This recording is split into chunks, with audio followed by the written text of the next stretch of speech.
بسم الله الرحمن الرحيم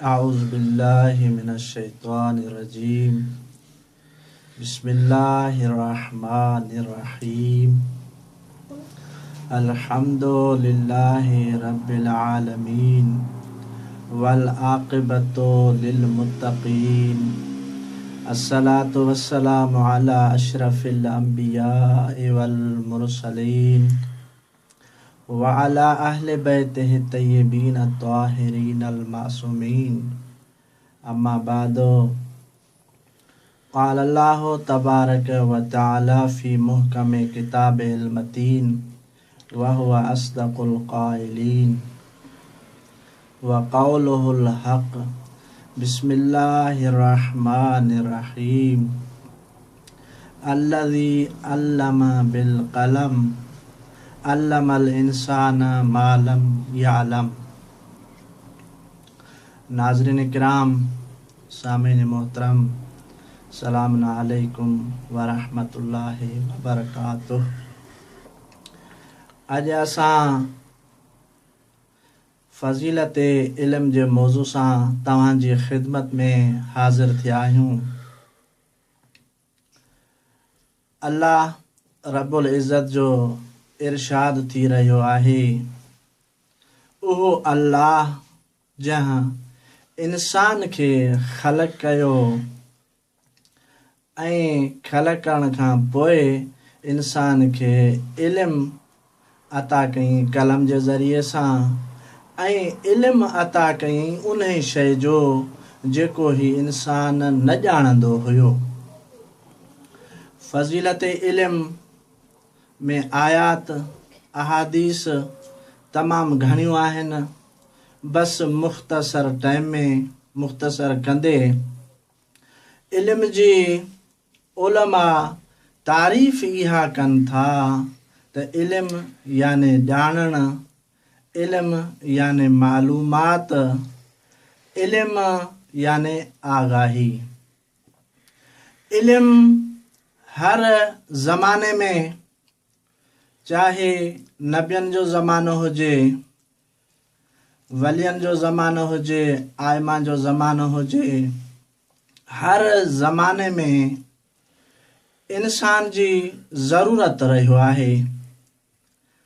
ऐं मौलाए काइनात अली अमीर अल मोमिनीन अली अलैहिस्सलातु वस्सलाम जन जो फरमान आहे इल्म जे मुतालिक़।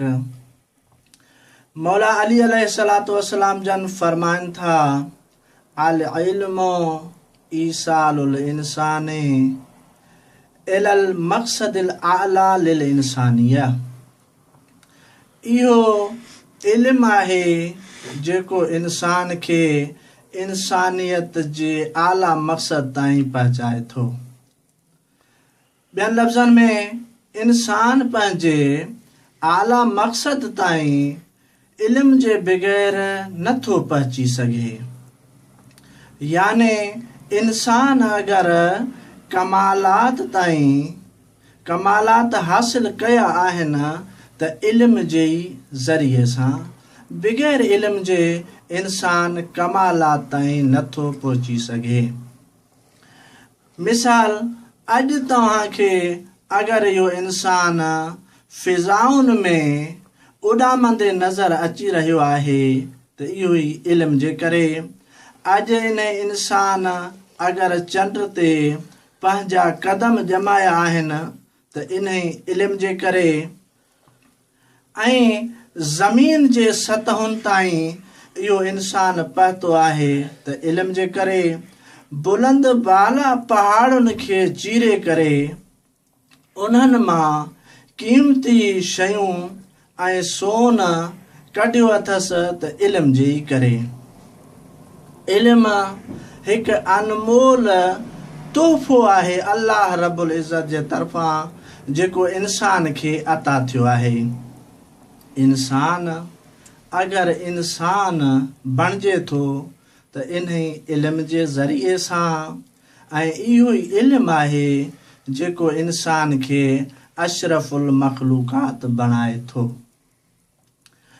ऐं इंसान खे अबुल बशर जेको हज़रत आदम अलैहिस्सलातु वस्सलाम आहे, अगरि इंसान खे इंसानियत अता थो करे त इहो इल्म ई आहे जेको इंसान खे इंसानियत अता करे थो। हज़रत आदम अलैहिस्सलातु वस्सलाम अबुल बशर अगरि मलाइका ते फज़ीलत हासिल कई आहे त इन ई इल्म जे ई करे, इन ई इल्म जे करे जॾहिं अल्लाह रब्बुल इज़्ज़त इन्हनि हज़रत आदम अलैहिस्सलातु वस्सलाम खे ख़ल्क़ कयो, ख़ल्क़ करण जो इरादो कयईं त मलाइकनि एतिराज़ कयो त या अल्लाह, असां तुंहिंजी तस्बीह तुंहिंजी तहलील कयूं था, तव्हां हज़रत आदम खे इन नबी खे तव्हां ख़ल्क़ कंदव, इन इंसान खे ख़ल्क़ कंदव, इहो इंसान अची ज़मीन ते फ़साद फैलाईंदो। त अल्लाह रब्बुल इज़्ज़त जो इरशाद थियो पंहिंजे मलाइकनि खे, इन्नी आलमु मा ला तालमून, मां ॼाणा थो मुंहिंजा मलाइका तव्हां नथा ॼाणो।